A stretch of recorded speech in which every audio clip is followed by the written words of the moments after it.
Hello everyone, myself Khushi. I am a law student in IME Law College and I am here as a legal intern in very popular law firm Lexis and Company.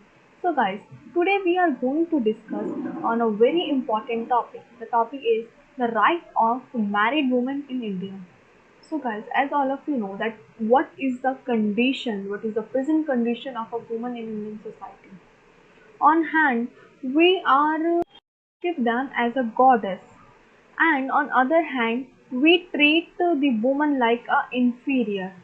We consider her as a inferior, and it is we can say the condition of a woman in Indian society is very worst, yet now after the 71 years of independence, and she facing so many problems in India like gender discrimination, domestic violence, sexual harassment, and no right on her father's property, and lack of education in women. So many other problems also facing by the woman, in especially the women who are married.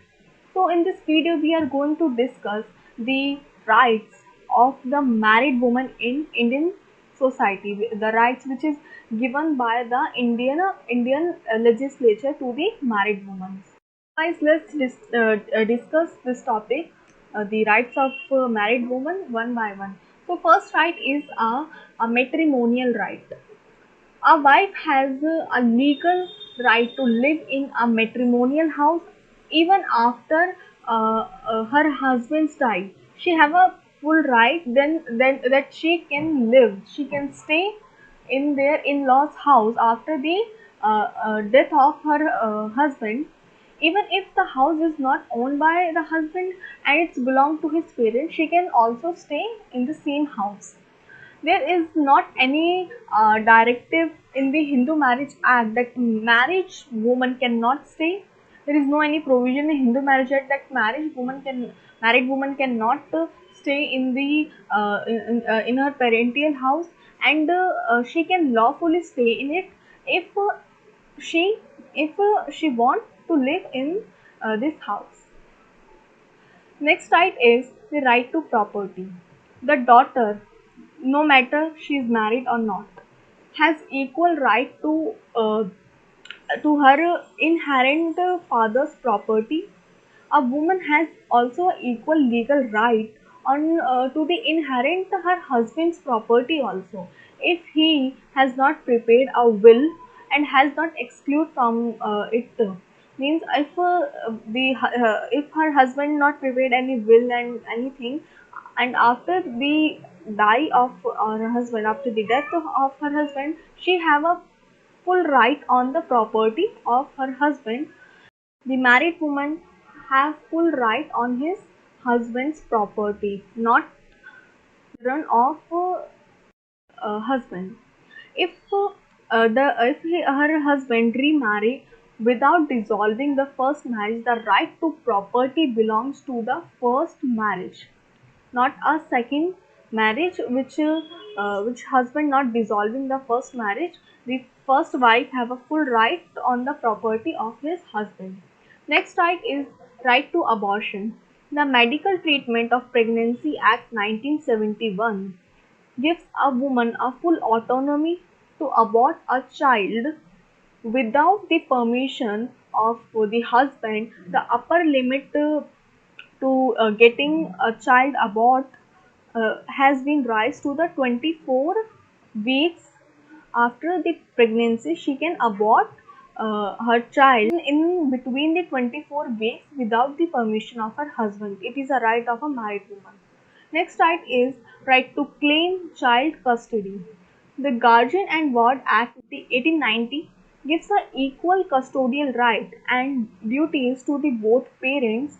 However, if the child is below 5 years, mother has a superior right. The first right, which belongs to the mother. The woman, employed and unemployed, no matter, can claim the custody for her children after the divorce, after the separation. She can always claim maintenance from husband for her and her children. She have a right that they can also claim for the maintenance. Next is right to report domestic violence. As you all of you know that domestic violence is also still exists in our society, and it is a very major problem which exists in our Indian society. A woman can report domestic violence under the Domestic Violence Act. This act criminalizes physical, emotional, sexual, economical, and other forms of ill treatment. She can claim protection, maintenance, custody, compensation, and continues to live in the same house. It is the right of a woman, a married woman.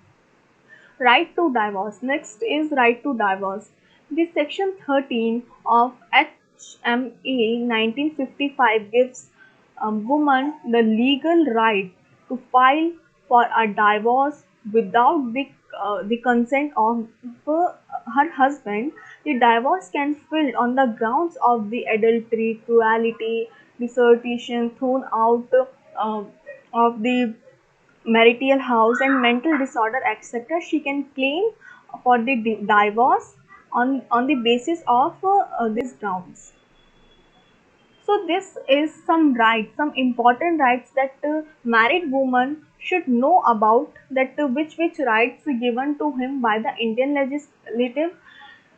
So guys, this is all about this video. If you have any question and query, then you have to ask me in a comment box. And very thank you to all to watching this.